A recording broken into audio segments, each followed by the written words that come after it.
أعوذ بالله من الشيطان اللعين الرجيم. بسم الله الرحمن الرحيم. الحمد لله رب العالمين، والعاقبة للمتقين، والجنة للمؤمنين والنار للمجرمين. والصلاة والسلام على سيد الأنبياء والمرسلين، سيدنا ونبينا وشفيعنا أبي القاسم محمد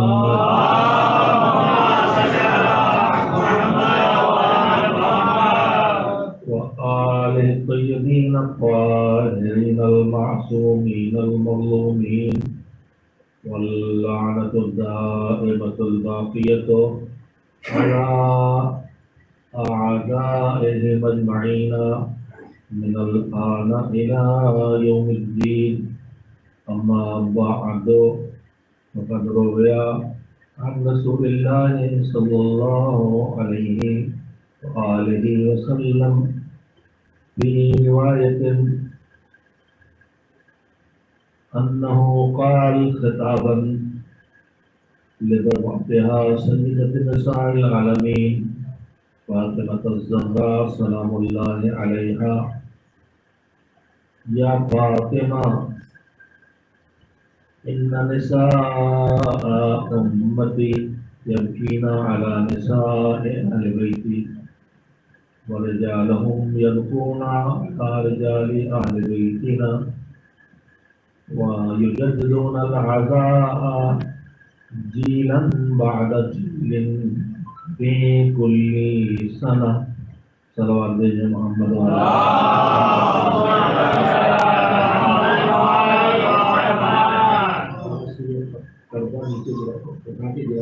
سیدھا ہو گیا.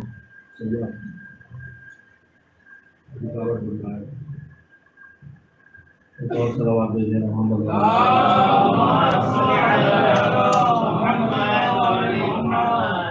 میں نے آپ حضرات کی خدمت میں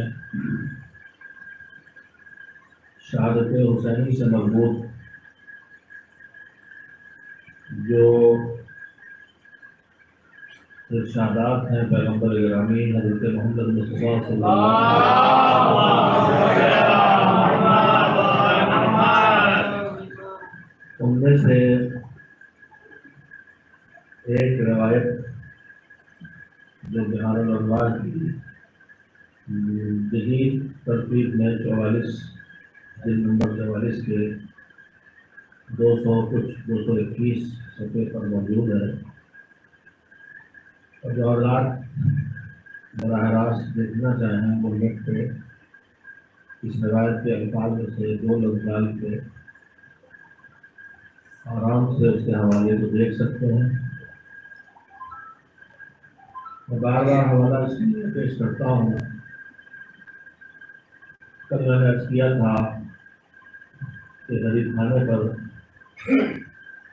اور عرض کیا تھا کہ ہر بلا اور مصیبت کے پیچھے اللہ کی طرف سے رحمت کے نہ جانے کتنے سرچشمے جاری ہوتے ہیں جو ہم نہیں پہنچ پاتے ہیں اور رحمتوں تک نہیں محسوس کر پاتے ہیں. انہیں میں اس بلا کا وجہ سے جو کرونا کے نام سے آئی ہے، کتنی وہ قدرتی ہے، کتنی انسان کی ساختہ ہے، یہ فیصلہ کر پانا مشکل ہے.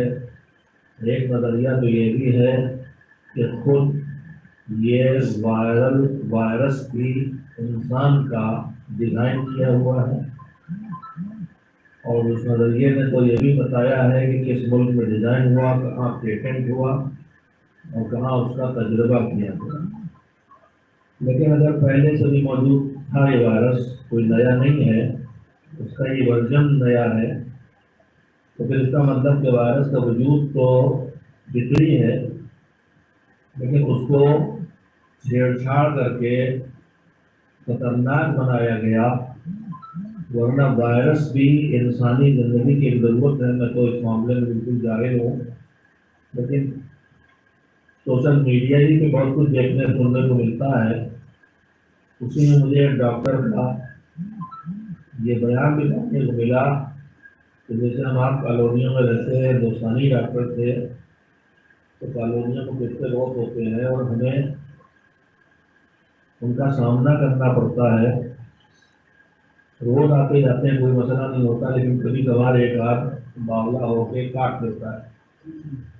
تو ہم سوچتے ہیں کتے کیوں ہیں یہاں، سب کو یہاں سے بھگا دو. بندہ لیکن یہ جو کالونی میں کتے رہتے ہیں جو ہماری خدمت کرتے ہیں، ہمیں اس کا پتہ نہیں. چوہے، چچندر، سانپ اور نہ جانے کیا کیا ان کی وجہ سے ختم ہوتے رہتے ہیں.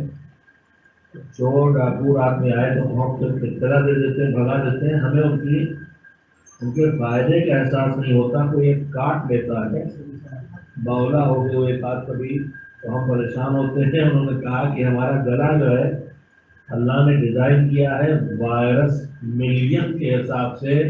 وائرس یہاں رکھے ہیں تاکہ کوئی بدماش وائرس آئے تو اس سے حفاظت کر لے. جس میں نے بتا کے جو پڑھا اور سنا دیا ہے، ہو سکتا ہے یہی کوئی جانکار بیٹھے ہو جو اس نظریے کو غلط قرار دے دے، لیکن میں اتنا جانتا ہوں کہ ہم سوچ سکتے معبود اس بیماری کے وائرس میں کیا رکھا ہے. تو میں اتنا تو محسوس کر ہی سکتا ہوں کہ اللہ جو نہ بلا وجہ کسی کی نہ کینے والا ہے، نہ کسی سے اس کی دشمنی ہے، نہ وہ جذباتی ہے کہ فرعون سے بدلہ ضرور لیں گے. دل کی بھڑاس نکالے کے سب ہمارے آپ جذبے ہیں، وہ ان سے پاک ہے اور اسے کوئی تفریح بھی نہیں کرنا. وہ عادل ہے، وہ ظلم کے کنارے نہیں آ سکتا ہے. تو پھر اس کا ہر فیصلہ رحمت کا ہی فیصلہ ہو سکتا ہے اور ہر فیصلہ حکمت ہی کا فیصلہ ہو سکتا ہے.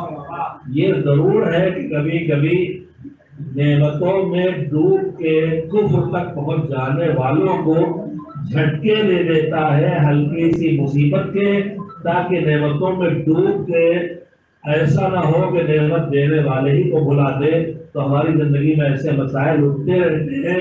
یہ وہی ہے کہ جب ڈاکے ہمارے گاؤں میں بستیوں میں ڈاکے پڑتے تھے تو اس زمانے میں پہرا لگایا جاتا تھا رات کو باری باری. تو آواز لگائی جاتی تھی، کہیں لگائی جاتی تھی جاگتے رہو اور کہیں لگائی جاتی تھی سوتے جاگتے رہو. بالکل جاگتے رہو کی آواز صحیح نہیں تھی. سوتے جاگتے رہو یعنی سو بھی نیند بھی ضروری ہے مگر جاگتے بھی رہو، پہرا بھی ضروری ہے. تو میرے عزیزوں، پروردگار کی طرف سے یہ جب ہم بہت گہری نیند میں سونے لگتے ہیں کہ اب دشمن حملہ کرے، اب نفس حملہ کرے، اب ماحول ہمیں لوٹ ڈالے، تو جاگتے رہو کی آواز لگانے کے لیے کبھی کوئی چھوٹا سا بخار آ جاتا ہے، کبھی کوئی وائرس آ جاتا ہے، کبھی جیب کٹ جاتی ہے، کبھی کوئی چھوٹی سی مصیبت آ جاتی ہے. اللہ کی کہ نظام میں مصیبتیں بھی دراصل رحمت ہے. ہمارا برتاؤ ہے جو نعمت کو بھی مصیبت بنا دیتا ہے اور مصیبت کو بھی رحمت بنا دیتا ہے. یہی نعمتیں جو چاروں طرف وافر مقدار میں پھیلی ہوئی ہیں، انہی نعمتوں کو جیسے کھانا پینا پیسہ سب کچھ ہے، یہی نعمت جو ہمارے پاس کھانے کی فراوان ہے، اسی کو ہم دوسرے کا پیٹ سمجھ کے جب کھا بیٹھتے ہیں تو اگلے دن صبح سے وہی نعمت مصیبت محسوس ہونے لگتی ہے. حکیم صاحب ڈاکٹر صاحب کی دور شروع ہو جاتی ہے تو مصیبت یہی نعمت ہماری مصیبت بن جاتی ہے اور مصیبتیں نعمت بھی بن جاتی. میں جو جملہ میں کہنا چاہوں، نعمت تب تک نعمت رہتی ہے جب تک کہ نعمت دینے والے کو بھلانے کا ذریعہ نہ بنے. لیکن نعمت اسی وقت مصیبت ہو جاتی ہے جب یہی نعمت دینے والے کو بھلا دے. اور مصیبت اس وقت رہتی ہے کہ جب تک اس مصیبت کا پیچھے جس کی مشیت کار فرما ہے اس کو یاد نہ آنے دے، مگر جس لمحے مصیبت آئے تو یاد خدا کی طرف پہنچا دے. وہ یہیں سے مصیبت نعمت بننا شروع ہو جاتی ہے اور رحمت بننا شروع ہو جاتی ہے.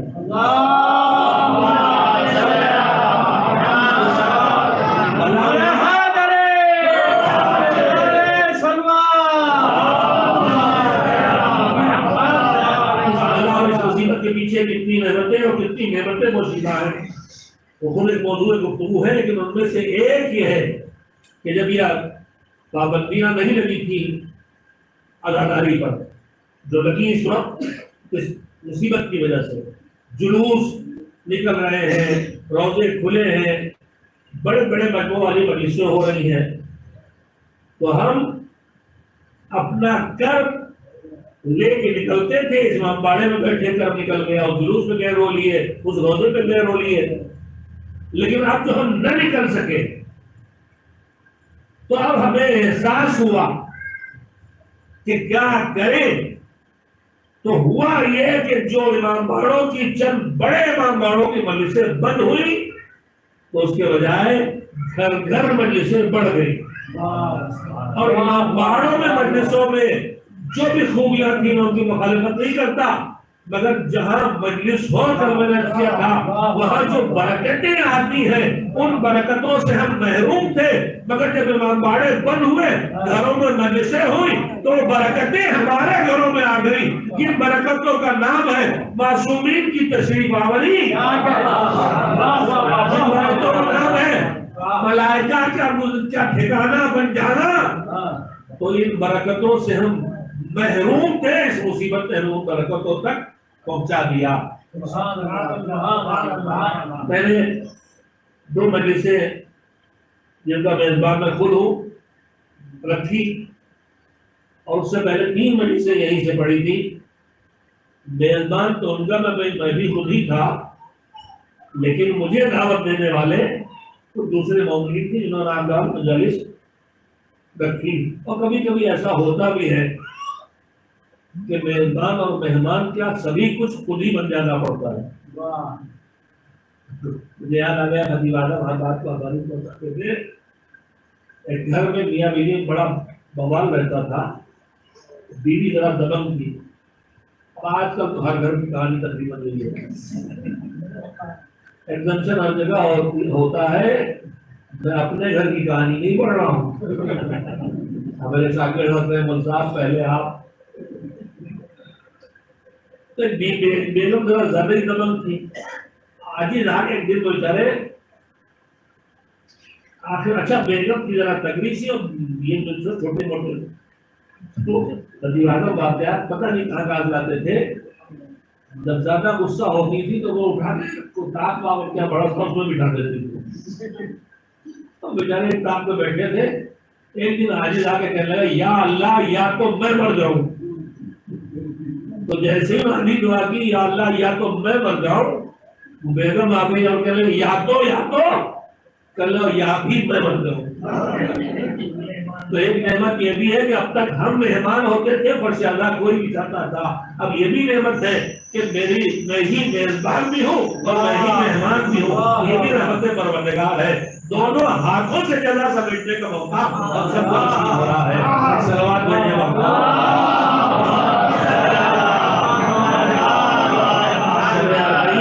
جامعہ امامیہ میں طلاب جامعہ امامیہ سال بھر اہتمام کرتے تھے۔ میں ان کی شب بیداری بکھر گئے اپنے گھروں میں، انشاءاللہ کہیں نہ کہیں مشغول ہوں گے، لیکن آج ان کی اماں نے کہا کہ جتنے بچے لکھنؤ میں ان سب کو بلا لیجیے، اور آدھی رات تک کم سے کم یہیں پہ گھر پہ شب بیداری ہو جائے۔ اس میں کوئی حکومت کی طرف سے قانون کی خلاف ورزی نہیں ہے۔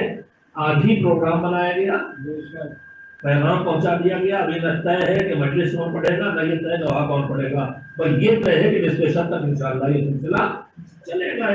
ابھی مجلس کے خاتمے کے بعد متبرک یہ کرنے کے بعد انشاءاللہ دوسری مجلس ہوگی، اور دوسرے مجلس کا ذاکر طے ہوگا۔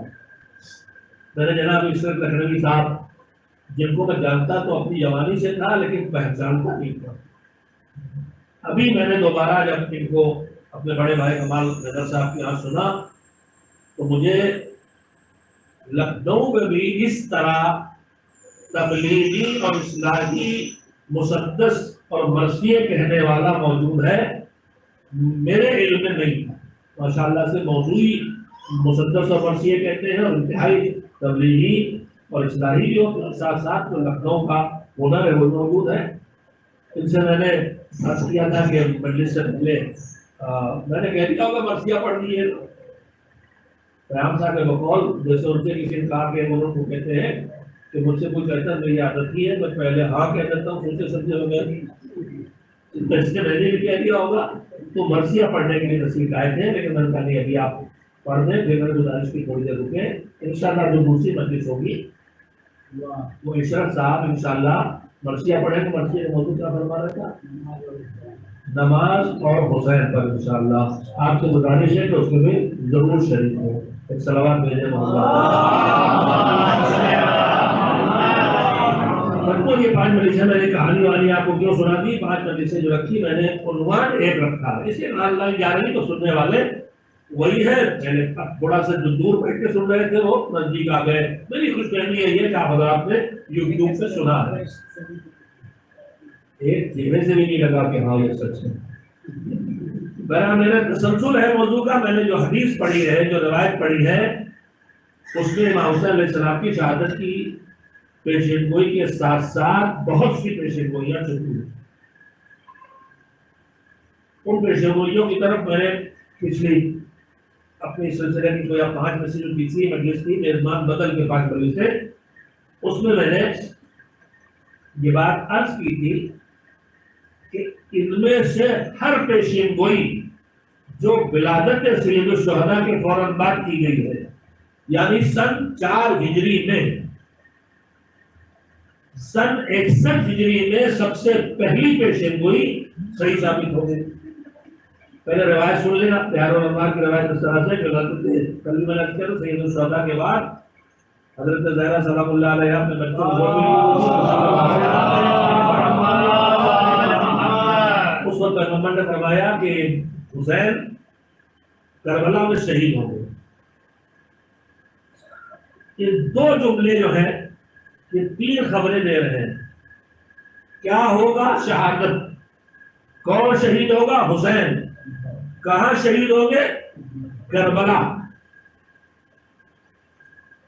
حضرت زہرا اور پھر اگلی بات فرمائی کہ جب شہید ہوں گے اس وقت نہ میں ہوں گا نہ علی نہ تم جس روایت سے میں پڑھ رہا ہوں اس میں امام حسن مجتبیٰ کا نام نہیں دوسری روایت میں ہوگا لیکن جو میرے پیش نظر ہے اس میں امام حسن ہو سکتا ہے کہ لکھنے والے سے چھوٹ گیا ہو تو میں اپنی طرف سے بڑھا نہیں سکتا اور روایات کے منتقل کرنے میں یہی احتیاط ضروری ہے اور اگر یہ احتیاط چھوٹے تو روزہ بھی باطل کروا سکتی ہے ہم بڑی بے باکی سے رمضان کے دنوں میں مجلسیں پڑھ ڈالتے ہیں بے سوچے ہوئے کہ فضائل سے مصائب تک اگر ہم نے ان کی طرف کوئی قول منسوخ کیا یا کوئی عمل منسوخ کیا کیفیت مسائل میں ہم زبان حال کا استعمال کرتے ہیں لیکن روزہ رکھ کے اگر زبان حال کا بھی استعمال کیا تو یہ روزے کو باطل کر دینے کے لیے کافی ہو سکتا ہے اس لیے ان کی طرف جھوٹ باندھنا حرام ہے چاہے وہ زبان سے جھوٹ گڑا جائے اور چاہے ان کے عمل سے جھوٹ گڑا جائے آج ہمارے نوحے ہمارے سلام سور مرثیے ہماری مجالس کے مسائل کے حصے نہ جانے ایک ہی واقعے کو کتنی طرح بیان کیا جاتا ہے ان میں سے واقعہ تو ایک ہی طرح گزرا باقی تو صحیح صورتحال نہیں ہے تو پھر یہ بھی کس کا ایک حصہ ہے ہم میرے سامنے میرے جامعہ سے افاضل سب بیٹھے ہوئے ہیں کہ میں ان کے ذریعے منتقل کرنا چاہتا ہوں کہ ہمیں مسائل کے پڑھنے میں بھی شدید احتیاط کی ضرورت ہے اور مجھے یاد تو نہیں رہ گیا بڑے کسی بڑے عالم کا نام ان کے سامنے کوئی معتبر مقتل پڑھنے والا مقتل پڑھ رہا تھا تو مقتل کا جو ٹکڑا پڑھ رہا تھا اس میں جو روایت کا حصہ تھا اس میں کسی امام کو کہا رہے فلا فلا فلا نام لے لے کے جو اثر عاشور سے تھوڑے پہلے کے منظر ہے نا کہ جب آپ نے جو مقتل میں بکھرے ہوئے لاشیں ان کو دیکھ کے نام لے لے کے پکارا تو انہوں نے کسی مجھے بہت پہلے پڑھا تھا واقعہ آپ میرے جواب یہاں پر جو بیٹے بیٹھے ہیں مجھے پھر سے کسی حوالے کے ساتھ یہ پورا مقتل سے مجھے ٹکڑا نکال کے دے دیں گے انشاءاللہ تاکہ پورے زمان پھر سے محفوظ ہو جائے تو اس میں جو مثلا یا حبیب، مثلا مجھے نہیں یاد ہے روایت میں کتنے فکرے ہیں، کبھی اتنی احتیاط کا مزاج ہی پیدا نہیں ہوا، لیکن میرے عزیزوں ہم خطیبوں پر جو منبر پہ آئے ہیں واقعہ بھی اس احتیاط کی ضرورت ہے. سیرت معصوم ہے وہ. اگر حسین نے تلوار جیسے چلائی ویسے ہم نہیں کہہ رہے تو ان کی طرف منسوخ کر رہے ہیں جو غلط. رخصت کرو حسین نے جو فکرے نہیں کہے ہیں. بعض علماء تو زبان حال سے بیان کرنے کو بھی جائز نہیں جانتے کہ تم کون ہوتے ہو ان کے لیے اس کیفیت کو بیان کرنے والے جو ان پر نہیں گزری. اور اس زبان حال میں جانتے کیا مصیبت کی ہے؟ اگر کہ میرا موضوع نہیں مگر میرا موضوع ہے. اس لیے کہ زینب نکلی تھی دین بچانے. یہ زینب کا یہ 10 دن اصل زینبیہ کہتے ہیں. شاید ہمارے اس علاقے میں اتنا لکھنؤ میں بھی اصل زینبیہ کہتے ہیں. اس وقت پوری دنیا میں 11 سفر سے 20 سفر کی مجالس کا نام عشر زینبیہ. واقعہ حضرت زینب کے کربلا میں حسین نے دین کو بچایا تھا، مگر کربلا کے اس پیغام کو زینب نے بچایا بھی پھیلایا بھی. دین نہ ہوتا اگر حسین نہ ہوتے، حسین کا پیغام نہ ہوتا اگر زینب نہ. بہت بڑا احسان ہے حضرت زینب کا ہمارے اوپر. اس لیے کہ امام نے جو کیا وہ تو اللہ کی طرف سے ان کی ڈیوٹی لگائی گئی تھی، مگر زینب کا فریضہ تو نہیں تھا. اس لیے کہ زینب کوئی ہادیہ بنا کے تو نہیں بھیجی گئی تھی کہ امامہ کی نبوت کی ڈیوٹی کرے. یہ ان کا احسان ہے کہ اپنا سب کچھ لگا کے ہم تک دین پہنچانے کی کارنامہ انجام دیا. زبان حال میں جو ہم بیان کرتے رہتے ہیں، اور اب تو زبان حال ہٹ گئی. ہم نے اپنے بزرگوں کے دور تک سنا تھا، وہ سیکھا اور اسے دہرانے کی کوشش کی. کہ مثلا سید الشہداء جب رخصت آخر کے لیے آئے جناب گھوڑے پہ سوار ہوئے، چلنے کے لیے کہا تو آگے نہیں بڑھا. تم اپنے بزرگوں سے سنتا آیا ہوں کہ بے زبان میں زبان حال سے کہا کہ کیسے چلوں. مثلا قدموں میں سکینہ لگتی ہے. اب یہ احتیاط ختم ہو گئی، اب زبان حال غائب ہو گئی. ہر تصور کو واقعہ بنا کے پیش کیا جا رہا ہے. اور اس میں جو سب سے زیادہ خطرناک بات ہے جس وقت ہمارے پڑوسی ملک سے معصومین کی طرف کربلا، زینب، سجاد، سکینہ سب کی طرف منسوخ کر کے ان کی زبان سے پورے پورے نوحے کہلائے جا رہے ہیں. انتہائی خطرناک بات ہے. میں کیا جانوں کہ زینب نے کیا کہا، میری سوچ کہاں، زینب کی سوچ کہاں. میں کہنا چاہتا ہوں اللہ کرے کہہ سکوں. پہلی بار یہ بات منبر سے عرض کر رہا ہوں کہ میں کون ہوتا ہوں کسی کی زبان، جانور کی زبان حال طے کرنے کی حق گنجائش میرے پاس ہے. اس لیے کہ میں انسان اس سے افضل ہوں. اس کے حرکات و سکنات سے سمجھ سکتا ہوں کہ وہ بغیر بولے کیا پیغام دے رہا ہے. اگر ذوالجلال شہادت حسینی کے بعد خون میں سر ڈبو کے کہتے زخمی خون بہاتا ہوا آیا ہے خیمے تک، تو میں کہہ سکتا ہوں کہ یہ حسین کی شہادت کی خبر لے کے آیا. یہ صلاحیت جانوروں میں ہوتی ہے. لیکن میں بہت اہم بات کہنا چاہتا ہوں تمام خطبہ سے، تمام شعراء سے، تمام ذاکرین سے کہ میں کون ہوتا ہوں زینب کبریٰ کی زبان حال طے کرنے والا.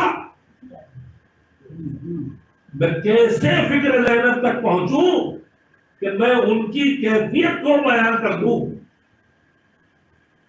میری بات پہ توجہ دیں. امام حسین علیہ السلام کے وجود سے جو کچھ ساتر ہو رہا ہے کربلا میں، اس میں اول سے آخر تک بس ایک چیز ہے جس کا خلاصہ تاریخ نے اس شکل میں کیا ہے کہ جتنی مصیبت بڑھتی تھی اور جتنے لاشیں حسین اٹھاتے تھے چہرے پر سرخی بڑھتی تھی، چہرے کا جوش و جذبہ بڑھتا تھا، ثبات قدم کا احساس چہرے سے ہوتا تھا. اور ہمارے شعراء زبان حال کا بتا رہے ہیں، یوں فریادی حسین جیسے بالکل کوئی لاچار اور بے بس و بے کس انسان ہو. جناب زینب کی پوری سیرت پہ نظر ڈال کے دیکھ لیے، ولادت سے شہادت تک، اور خاص کر کے کربلا میں کسی ایک جگہ زینب گڑ گڑائی ہو، کسی ایک جگہ زینب نے کمزوری کا احساس کرایا ہو، کربلا سے لے کے کوفے تک، کوفے سے لے کے شام تک ننگی تلواروں سے پورے گھر کو شہید کرنے والوں کی ہاتھوں میں، درباروں میں کھینچی تلواروں میں زینب کی زبان سے نکلا ہے، تو وہی شجاعت نکلی ہے، وہی عباس پر رہی ہے، وہی علی۔ اگر ہمارے ہاں ہے ایسا بے کس بنا کے پیش کرتے ہیں کہ اللہ کی بنا، مظلومیت پر گریہ کرنا بے شک ثواب ہے، مگر ان کی مظلومیت کے تذکرے میں اپنی طرف سے اس میں فردی مظلومیت کو شامل کر کے لاچار حسینہ، معاف کریں بہت پرانا نوع ہے مگر بالکل صحیح نہیں ہے، لاچار حسین نہیں ہے، ہر وقت ان کے ہاتھ میں اقتدار ہے، با اختیار حسینہ، مظلوم حسینہ ہے، لاچار حسینہ نہیں ہے۔ شاعری کے پھر اپنے تقاضے تھے، وہاں تک کسی حد تک ٹھیک تھا، دنیا کو معلوم شاعر تخیلات کے سہارے کام کرتا ہے، مگر خطابت میں جو پہلے زبان حال تھی اب وہ زبان حال بھی ہٹ گئے، زبان حال سے بیان کرنے والا ہی نہیں کوئی، وہ بھی ہٹ گئی، اب ہر تصور واقعہ بن گیا۔ کربلا کہیں کوئی کمزوری ہو دکھائے مجاہدین کربلا میں، اصغر سے لے کے حسین تک، مگر اس وقت کے لوہے خاص کر کے جو پڑوسی ملک سے آ رہے ہیں، سوائے لاچاری، سوائے بے بسی، سوائے دست سوال قدم پہ پھیلانے کے، ان کی غیرت کے خلاف، ان کی شجاعت کے خلاف، ان کی عظمت کے خلاف، ان کی معرفت کے خلاف، ان کے توکل کے خلاف مجبور اور بے کس ترین افراد جیسے بالکل لاچار ہو، وہ کیفیت نہیں ہے ان کی، مگر ہماری عزاداری کہاں سے کہاں چلی گئی؟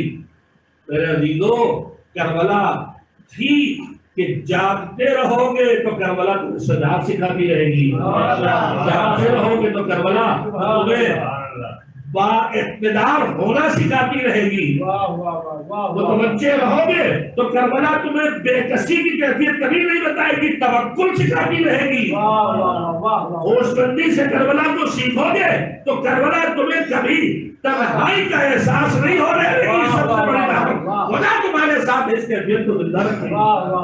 اگر ہم نے صرف اس لیے کہ آنسو بہ جائیں، ہم نے کربلا ہی کو بدل دیا، کربلا کے حقائق کو بھی بدل دیا، کربلا کے پیغامات کو بدل دیا۔ میں نے یہ بات صراحت سے اس لیے کہہ دی کہ جو جانبوجھ کے ایسا کر رہے ہیں ان سے تو میں کچھ نہیں کہہ سکتا، لیکن جو بے توجہی سے ایسا کر رہے ہیں تو اپنے شعراء سے دست ادب باندھ کے کہوں گا وہ شاعری کرو جو دیوبند نے کی تھی، وہ شاعری کرو جو حسان نے کی تھی، وہ نہ کرو کہ جو ان کے کرداروں کو بدل دے۔ سبحان اللہ۔ میں پھر واپس آ جاؤں، روایت کیا ہے؟ جب کہا کہ یہ شہید ہوگا اور تب شہید ہوگا جب نہ میں ہوں گا نہ تم نہ علی، تو حضرت زہرا نے فوراً پوچھا کہ فمن یبکی علیہ ومن یقیم العذاب، روئے گا کون اور عذاب قائم کون کرے گا؟ یہی تو فکرے بس پیغامات دے رہے ہیں، جیسے ایک ہوتا ہے نماز پڑھنا، ایک ہوتا ہے نماز قائم کرنا۔ عزاداری کی عبادت کے سلسلے میں حضرت زہرا کے دو سوال ہیں، روئے گا کون، عذاب قائم کون کرے گا؟ یعنی اس عبادت کی دو حصے ہو گئے، ایک خود رونا بھی عبادت ہے اور ایک عزاداری کا قائم کرنا بھی عبادت ہے۔ اور عزاداری قائم کرنے کا مطلب یہ ہے کہ ہر وہ کام انجام دینا جسے دیکھ کے بے خبر بھی سمجھ جائے کہ یہ مصیبت زدہ انسان ہے جو کچھ کر رہا ہے۔ یہاں بھی قیمتی بات مجھے کہنا چاہتا ہوں، ایک لفظ ہمارے یہاں بولا جاتا ہے رسوم عزاداری، ٹھیک ہے، رسم و رواج والا رسوم نہیں، رسوم عربی کا رسم یعنی پہچان، شناخت، علامت، جنہیں شعائر کہا جاتا ہے۔ یہ جو رسوم عزاداری کہلاتی ہے، البتہ عجیب و غریب بات ہے کہ جو اوریجنل اعمال دین ہے ان میں کہیں رسوم کا لفظ نہیں آتا۔ حج میں کہیں آتا ہے رسوم حج، آتا ہے ارکان حج، اعمال حج. شب قدر کے لیے کہیں آتا ہے کہ شب قدر کے رسوم، تو مجھے نہیں پتا یہ لفظ رسوم کہاں سے آیا ہے. یہ لفظ مناسب نہیں ہے کہ جوڑا جائے، اس لیے کہ عزاداری کی کوئی رسم نہیں ہے. میں نے بارہا یہ بات کہی کہ اللہ تعالیٰ نے ہمارے دل میں جو کام رکھے، اچھے کام، واجب و مستحب، جن کا سارا فائدہ ہمارے لیے ہے، اس کی دو قسمیں کی ہیں. بہت سی قسمیں. ایک قسم اس لحاظ سے کہ کچھ کام کہتا ہے یہ کرو اور ایسے کرو، نماز پڑھو ایسے پڑھو، حج کرو ایسے کرو. کم ہے ایسے کام جن کو کہہ کے کہتا ہے کہ طریقہ بھی بتا دے. اذان ہے ایسے کہو، اقامت ہے ایسے کہو، تشہد ہے ایسے پڑھو. لیکن کم ہے تو ہوا کرے، مگر جب بتا دے طریقہ تو ہم اسے چھو نہیں سکتے، نہ گھٹا سکتے ہیں نہ بڑھا سکتے ہیں. گھٹائیں تو اس کا مطلب اس سے غلطی ہو گئی، جو ہونا نہیں چاہیے تو وہ ڈال دیا، اور بڑھائیں تو اس کا مطلب اس سے غلطی ہو گئی کہ اس سے چھوٹ گیا تھا. اب یہ بڑے قابل پیدا ہو گئے آج کے دور میں، جو ہر جگہ بڑھا رہے ہیں، یہ وہاں بڑھا دو، وہ وہاں بڑھا دو، وہاں بڑھا دو. ہمیں جہاں اللہ کی طرف سے طریقہ مہیا ہو جائے اس میں ہاتھ لگانے کی اجازت تھی. اسے کہتے توقیفی، توقیفی نہیں، توقیفی وقت. ایک وقت ہوتا ہے جس میں ناجائز قبضہ کیا جاتا ہے، وہ والا نہیں. ایک وقت ہوتا ہے جو قرآن میں ہوتا ہے، وقت لازم، وقت مطلب، وقت مطلب رک جا بس. توقیفی یعنی یہاں بس اب رک جانا ہے، نہ کچھ گھٹانا ہے نہ کچھ بڑھانا ہے. اور شیعہ غدیر سے اگر بنا ہے تو اس کی تو پہچانی آگے والوں کو پیچھے لاؤ، پیچھے گھٹاؤ.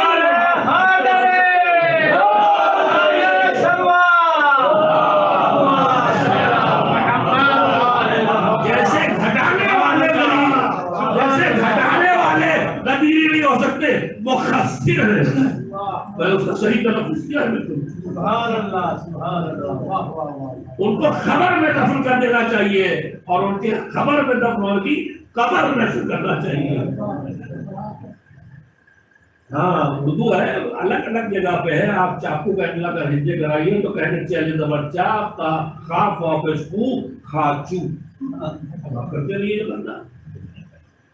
تو جو پیچھے رہ جائے وہ بھی قدیری شیعہ نہیں، مقصر. اور جو آگے چلا جائے وہ بھی قدیری شیعہ نہیں، غالی. نہ مقصر شیعہ ہے صحیح، نہ غالی شیعہ ہے صحیح. صحیح شیعہ وہ ہے جو حد وسط میں رہے.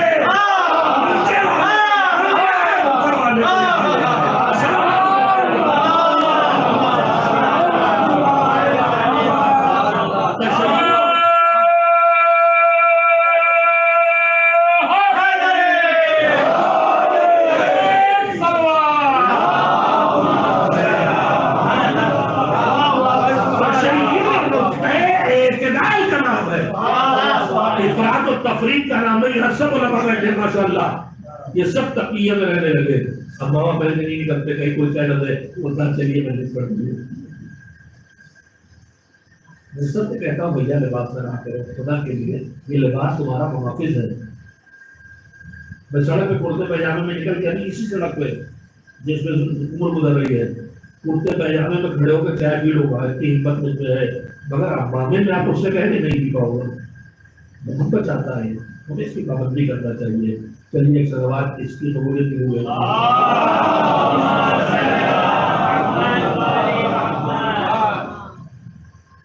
ہم جو علم اخلاق ہم کو پڑھایا جاتا ہے، تو اخلاق کی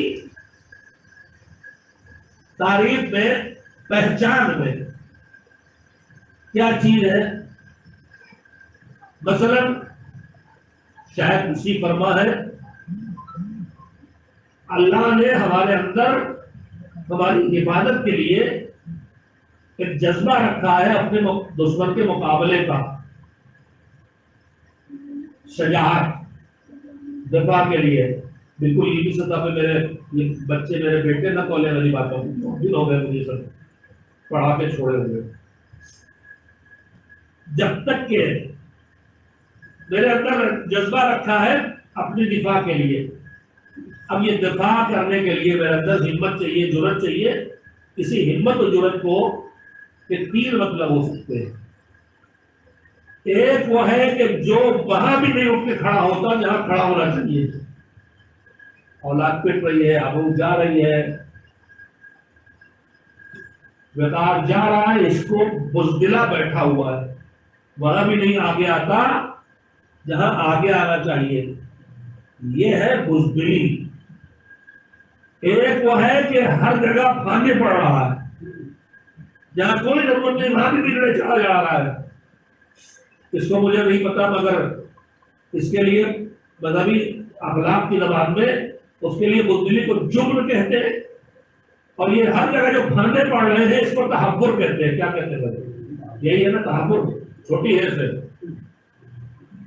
حد سے آگے بڑھ جائے تو تحفر، حد سے پیچھے رہ جائے تو جبن اور بزدلی. جب حد اعتدال پہ ہو کہ جہاں اٹھنا چاہیے وہاں اٹھے، جہاں نہیں اٹھنا چاہیے وہاں اٹھے، جہاں بولنا چاہیے وہاں بولے کے فیصلے، جہاں چپ رہنا چاہیے چپ رہے. یہ ہے شجاعت. کبھی نوجوانی میں ایک بحث پڑی تھی میر انیس اور مرزا نویر، یہاں انیسی دبیریے بھی رہ چکے ہیں. یہ شہر ہمیشہ سے دو پارٹیوں کا شہر رہا ہے. مزہ ہی نہیں آتا جب تک کہ لڑائے نہ، بٹیل لڑاؤ، پیتل لڑاؤ، کبوتر لڑاؤ، نہیں تو شاعر لڑاؤ، مولوی لڑاؤ. تو انیسی دبیری نے جب میں نے شبلی کا شاید تنقید ہے، وہ دبیری انیسی تھے، دبیری مخالف اور باہر سے لے کے لڑانے والے. وہ کیا جناب کے لیے ہے کہ کیا مجھے مصرا بھی یاد نہیں لگا مرزا نبیر علیہ الرحمہ کا کہ کیا تحور تھا، وہ کچھ مصرا ہے. انہوں نے اعتراض کیا کہ تحور تو خراب چیز ہے، شجاعت نہیں، بے قابو بہادری جو ہے وہ اچھی چیز نہیں. اسی طرح سے مثلا لینے دینے کا جذبہ اللہ نے ہمیں پیدا کیا ہے تو ہم سب سے بیٹھے بیٹھے رہے تو کس کام کے. مرغا دیکھا ہوگا آپ نے، کھاتا بعد میں، پہلے اپنی فیملی کھلاتا نہیں یہ کہا تھا تو پال لیجیے گھر میں. اس کو دانا پانی ملتا تو پہلے بلا بلا کے کھلاتا پلاتا اپنی فیملی کو، پھر بعد میں کھاتا ہے. تو اس میں بھی تین طرح کے ہیں. کچھ وہ جہاں مٹھی کھلنا چاہیے وہاں بھی بند، اور کچھ وہ جو جہاں ذرا آپ کو خیال کرنا چاہیے وہاں بھی اڑائے جا رہے ہیں. تو ایک طرف جو اپنی اعتدال سے آگے جا کے اس خوبی کو بڑھا دے تو وہی خوبی خرابی بن جاتی ہے، اسراف. یہی سخاوت اعتدال سے آگے بڑھے تو اسراف، یہی شجاعت اعتدال سے آگے بڑھے تو تحفر، یہی شجاعت اعتدال سے پیچھے رہ جائے تو جبن اور بزدلی، یہی سخاوت اعتدال سے پیچھے رہ جائے تو کنجوسی اور عربی بول تو بھائی بخل. حد اعتدال ہے حد کمال. خالی آگے آنا ہنر نہیں ہے، حد کمال میں رہنا حد ہنر ہے. تو میرے عزیزوں پورا علم اخلاق اس پر منحصر ہے کہ جو ملا ہے اسے اعتدال میں رکھو گے تبھی کمال میں پہنچو گے. تو تشیع نہ غلو میں آئے گا کمال میں، نہ تفصیل آ سکتا ہے کمال میں. تشیع اپنے قرآن پہ تب پہنچے گا جب حد اعتدال.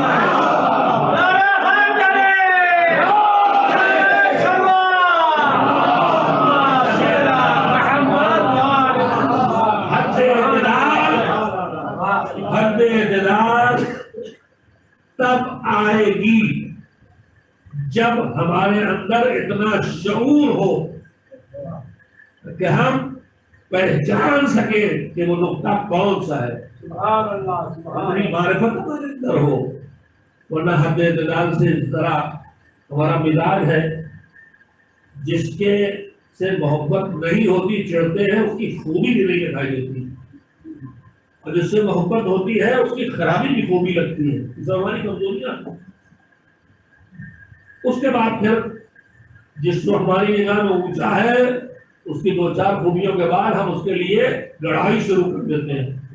بہت پرانا محاورہ ہے کہ پیرا نبی پرند مریدان بھی پرانند. پیر خود سے نہیں اڑتے، ان کے مرید ان سے اڑواتے ہیں. بہت قصے ہم سنتے ہیں، کہانیاں. آغا بہجت رحمۃ اللہ علیہ اللہ مقامہ